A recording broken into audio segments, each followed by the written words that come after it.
আজকের চেঞ্জিং সেন্টেন্সের ক্লাসে তোমাদেরকে স্বাগতম। How charming A moonlit night is assertive করতে বলা হয়েছে। অ্যাসার্টিভ করতে গেলে আমাদেরকে আগে দেখতে হবে যে এখানকার সাবজেক্ট কোনটা। তো এ মুনলিট নাইট এইটা এখানকার সাবজেক্ট, ইজ এখানকার ভার্ব। প্রথমেই আমরা সাবজেক্ট ব্যবহার করব, তাহলে সাবজেক্টটা কোনটা? এ মুনলিট নাইট। পরবর্তীতে ভার্ব ব্যবহার করতে হবে আমাদেরকে।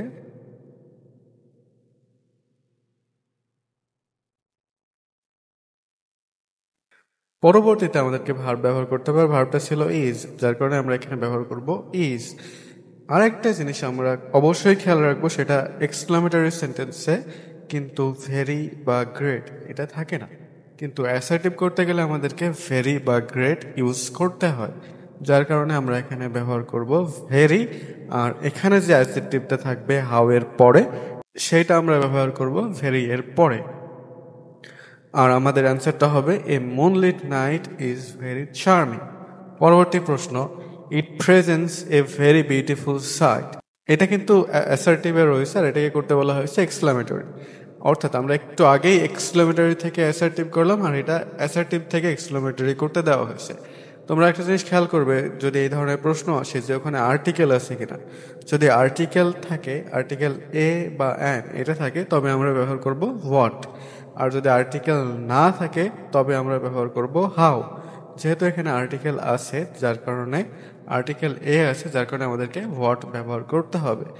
আর হোয়াট ব্যবহার করার পরেই আমাদেরকে ব্যবহার করতে হবে আর্টিকেলটা, ঠিক আছে? এখন এখানে এ বসবে নাকি অ্যান বসবে, এটা আমরা বুঝবো কখন? যখন আমরা এই ভেরি শব্দটা তুলে দেব।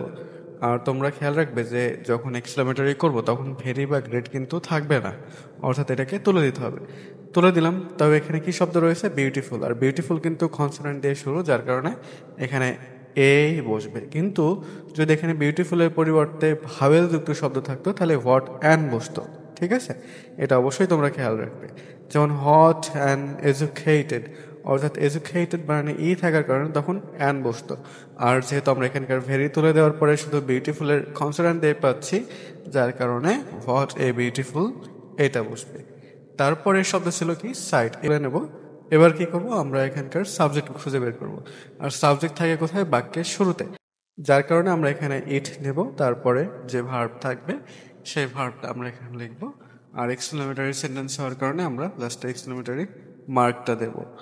পরবর্তী প্রশ্ন, it dazzles our eyes and soothes our heart.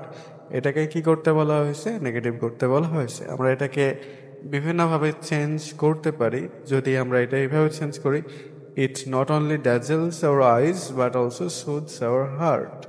আমরা কোনো সত্য ঘটনাকে চেঞ্জ করার ক্ষেত্রে, সত্য ঘটনাবাচক কোনো কিছুকে নেগেটিভ করার ক্ষেত্রে নেগেটিভ ইন্টারোগেটিভ ইউজ করতে পারি। আমরা সেইভাবেও এটাকে চেঞ্জ করতে পারবো। এখানে একটা জিনিস খেয়াল করো, ড্যাজেলস আছে, যেখানে ভার্বের সাথে ইয়েস যুক্ত থাকে, সেখানে আমরা কি ব্যবহার করি? ডাজেন্ট ব্যবহার করি। আর এটা ভার্বের প্রেজেন্ট ফর্ম, যেহেতু এখানে কোনো অক্সিলারি ভার্ব নেই, যার কারণে ভার্ব প্রেজেন্ট হওয়ার কারণে আমাদেরকে ডু বা ডাজ ব্যবহার করতে হবে। যেহেতু ইট সিঙ্গুলার, এই জন্য ডাজেন্ট ব্যবহার করব। আর এখানে এন্ড কমাটা ইউজ করছি কারণ উপরে নেগেটিভ ছিল না। পরবর্তীতে সাবজেক্ট ডিড, আর ডু বা ডাজ বা ডিড এগুলোর পরে কিন্তু ভার্বের বেস ফর্ম বসে, এই জন্য এখানকার এসটা কাটা যাবে। এবার এখানে বাদ থাকলো আবার আইজ অ্যান্ড। তোমরা খেয়াল করো, এখানে সোজ এটা কিন্তু একটা ভার্ব, আমরা কিন্তু আগে ডাজেন্ট ব্যবহার করেছি। এটা একটা ডু ভার্ব, যার কারণে এর পরে ভার্বটাকেও আমরা এস যুক্ত করতে পারবো না। ওটাকে আর এস যুক্ত করার প্রয়োজন হবে না, কারণ এটাকে বেস ফর্মে রাখতে হবে। পরবর্তীতে আওয়ার হার্ট এটা বসে যাবে লাস্টে জিজ্ঞাসা না। পরবর্তীতে বলা হয়েছে এটাকে ইন্টারোগেটিভ করতে। আমরা একটু আগে একটা ইন্টারোগেটিভের নিয়ম ফলো করলাম। তোমরা একটা জিনিস খেয়াল করবে, এখানকার সাবজেক্ট আর ভার্ব, এখানে কোনো অক্সিলারি ভার্ব নেই। যদি কোথাও অক্সিলারি ভার্ব না পাও, তবে সেখানে তোমরা বুঝে নেবে যে এখানে হয় ডু, ডাজ বা ডিড, এগুলো তোমাদেরকে আনতে হবে। যদি ভার্বের প্রেজেন্ট ফর্ম পাও, যেমন এখানে প্রেজেন্ট ফর্ম আছে, তখন সেখানে ডু বা ডাজ আসবে। যেহেতু এখানে পিপল এটা প্লুরালে আছে, যার কারণে এখানে ডাজ বসবে না, এখানে ব্যবহার করতে হবে কি? ডু। আরেকটা জিনিস দেখো, এখানে কিন্তু নেগেটিভ কোনো কিছু নেই, যার কারণে নিশ্চয়ই এন কমাটিও যুক্ত হবে, অর্থাৎ এটা কি হবে? ডন। তো আমরা পেয়ে যাচ্ছি অক্সিলারিটা ডোন্ট।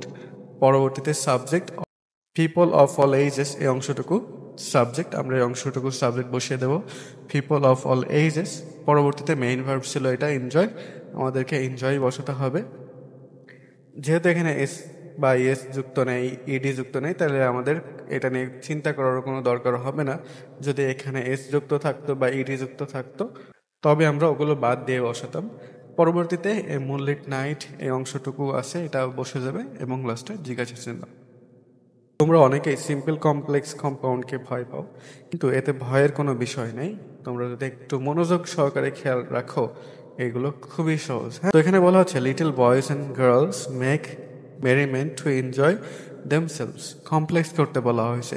তো কোথাও যদি টু থাকে তবে কমপ্লেক্স করতে গেলে সো দ্যাট বসে, আবার কমপ্লেক্সে যদি সো দ্যাট থাকে সিম্পল করতে গেলে কি বসে, টু। অর্থাৎ আমাদের হাতে থাকা এই সেন্টেন্সটা একটা সিম্পল সেন্টেন্স, আর কমপ্লেক্স করতে গেলে আমাদেরকে ব্যবহার করতে হবে কি, সো দ্যাট। ওকে, তো আমাদের এই অংশটুকু little boys and girls make merriment, এই অংশটুকু হুবহু সেম থাকবে। আর যেহেতু কমপ্লেক্স সেন্টেন্সে কিন্তু একাধিক ক্লজ থাকে, কিন্তু মাত্র একটাই ক্লজ থাকে, যার কারণে এখান থেকে এই অংশটুকু ক্লজ আর এখানে এই অংশটুকু ক্লজ নেই।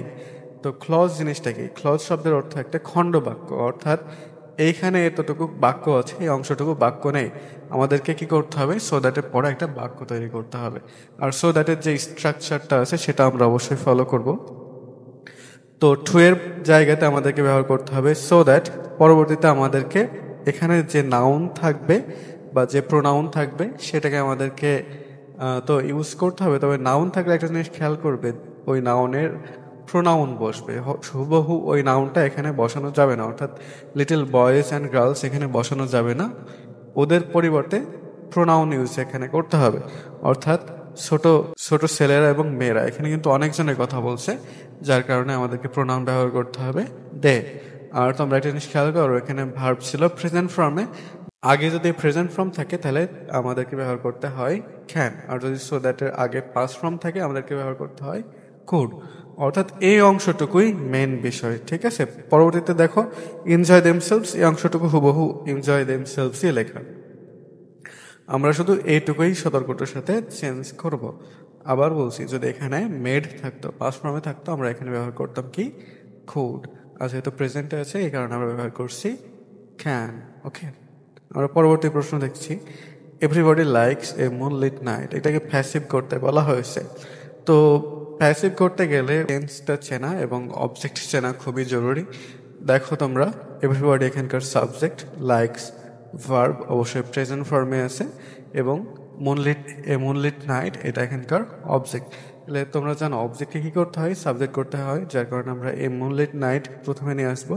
নিয়ে আসার পরে লাইকস, দেখো এটা ভার্বের প্রেজেন্ট ফর্মে আছে। কিন্তু আমরা ভয়েস করার সময় অনেকেই অনেক কঠিন নিয়ম ফলো করি। ভয়েস কিন্তু খুব কঠিন না, আমরা খুব সহজেই চালাকির সাথে করে ফেলতে পারবো। ভয়েস করতে গেলে কিন্তু দুইটা জিনিস অবশ্যই থাকতে হবে, সেটা একটা বি ভার্ব আর ভার্বের পাস্ট পার্টিসিপল। তোমরা তো জানো যে বি ভার্ব ছাড়া কখনো প্যাসিভ ভয়েস করা সম্ভব না। এই জন্য একটা টেকনিক আমরা ফলো করব। তোমরা তো জানো বি এর প্রেজেন্ট ফ্রম অ্যামিজার, বি এর পাস্ট ফ্রম অজার। আমরা এখানে দেখতে পাচ্ছি মেইন ভার্বের প্রেজেন্ট ফ্রম আছে। এখন আমরা কি করব, যে চালাকিটা, বি ভার্বের প্রেজেন্ট ফর্ম দিয়ে দেবো। যদি এখানে মেইন ভার্বের পাস্ট ফর্ম থাকতো আমরা বি ভার্বের পাস্ট ফর্ম দিয়ে দিতাম। এখানে যদি আইনজি থাকতো আমরা বি ভার্বের আইনজি বিং করে দিতাম। অর্থাৎ এই স্ট্রাকচারটা আমরা ফলো করব। যেহেতু এখানে ভার্বের প্রেজেন্ট ফর্ম আছে তাইলে আমরা বি ভার্বের প্রেজেন্ট ফর্ম দিয়ে দিচ্ছি, সেটা হচ্ছে কি, is. A moonlit night is. পরবর্তীতে এখানকার যে ভার্বটা লাইকস, এটার পাস্ট পার্টিসিপল কি, ইডি, লাইকড, ঠিক আছে। পরবর্তীতে আমরা একটা প্রিপোজিশন ব্যবহার করব বাই, আর এখানকার যে প্রথম সাবজেক্ট ছিল সেই সাবজেক্টটা ওই প্রিপোজিশনের পরে বসিয়ে দেবো। এইভাবে আমাদের প্যাসিভটা পরিবর্তিত হয়ে গেল। অ্যান্সারটা হলো a moonlit night is liked by everybody. আসলে কম্পাউন্ড অনেক আনন্দেরই বিষয়, তোমরা খুব সহজে কম্পাউন্ড চেঞ্জ করতে পারো। দেখো দো রয়েছে না এখানে, তো তোমরা কি করবে, দো থাকলে জাস্ট বাট বসিয়ে দেবে। কোথায়, যেখানে কমা আছে না, এই কমার এই জায়গাতে তোমরা বাট বসিয়ে দেবে আর দোটা কেটে দেবে, তাইলে এটা তোমাদের কম্পাউন্ড হয়ে যাবে, ঠিক আছে। এটাকে সিম্পল করতে বলা হয়েছে আর এটা আছে কমপ্লেক্সে। তবে সিম্পল করতে গেলে উইদাউট ব্যবহার করতে হয়, আর উইদাউট ব্যবহার করার পরে যে ভার্ব থাকে সেই ভার্বের আইএনজি দিতে হয়। তো আমরা কি করব, এটাকে যেহেতু সিম্পল করতে বলা হয়েছে, সিম্পলে কিন্তু সাবজেক্ট থাকে একটা, তাহলে এখানকার সাবজেক্ট কি ওয়ান। ঠিক আছে, আমাদের প্রথম দিকে সাবজেক্ট এই যে এই ওয়ানটা রাখা যাবে না, পরবর্তীতে ওয়ান দেওয়া আছে না, আমরা শুধুমাত্র ওই সাবজেক্টটাকেই রাখবো। আর ডান দিকের ক্লজটা যেহেতু কোনো পরিবর্তন করতে হয় না, one can not explain it properly, এটা যেহেতু চেঞ্জ হবে না, one can not explain it properly হুবহু এটা বসে যাবে। তাহলে আনলেস থাকার কারণে আমরা ব্যবহার করব উইদাউট। এবার এখানকার মেইন ভার্ব যেটা ছিল এনজয়, এটার সাথে আইএনজি করব, অর্থাৎ এই ভার্বের সাথে আইএনজি করব, এনজয়িং, উইদাউট এনজয়িং। পরবর্তীতে কি ছিল, the beauty of A moonlit night, the beauty of moonlit night, তারপরে যা আছে তাই। এটাকে নেগেটিভ করতে বলা হয়েছে, in fact A moonlit night is very pleasant. তবে আমরা এখানে খেয়াল করব যে যদি অ্যাফার্মেটিভ সেন্টেন্সে ভেরি থাকে, নেগেটিভ করার সময় আমরা ব্যবহার করব নট সো। ঠিক আছে, ব্যবহার করব কি, not so. In fact A moonlit night, তারপর এখানকার ভার্ব ছিল ইজ, নেগেটিভ করার জন্য নট, ভেরি থাকার কারণে সো। এবার যে শব্দটা থাকবে সেই শব্দের বিপরীত শব্দ বসিয়ে দেবো। এখানে প্লিজেন্ট আছে বলে আনপ্লিজেন্ট ব্যবহার করব।